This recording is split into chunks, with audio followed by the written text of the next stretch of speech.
প্রধান উপদেষ্টার সঙ্গে রাজনৈতিক দলের সংলাপ আজ শনিবার রাষ্ট্র সংস্কার এবং ৬ সংস্কার কমিটির গঠন ইস্যুতে অন্তর্বর্তীকালীন সরকার প্রধান উপদেষ্টা অধ্যাপক ডক্টর মোহাম্মদ ইউনূসের সাথে দেশের রাজনৈতিক দলগুলোর সংলাপ হবে।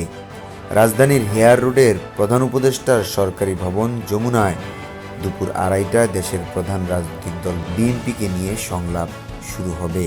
সংলাপে আমন্ত্রণ পাওয়া রাজনৈতিক দলের নেতারা বলেন, প্রথমত তারা প্রধান উপদেষ্টার কথা শুনবেন, এরপর তারা রাষ্ট্র সংস্কার ও নির্বাচনের রোডম্যাপ বিষয়ে সরকারের মনোভাব জানতে চাইবেন। বিএনপির জাতীয় স্থায়ী কমিটির সদস্য আমির খসরু মোহাম্মদ চৌধুরী বলেন, অন্তর্বর্তীকালীন সরকার প্রধান উপদেষ্টা অধ্যাপক ডক্টর মোহাম্মদ ইউনূস আমাদের আমন্ত্রণ জানিয়েছেন, আমরা যাব।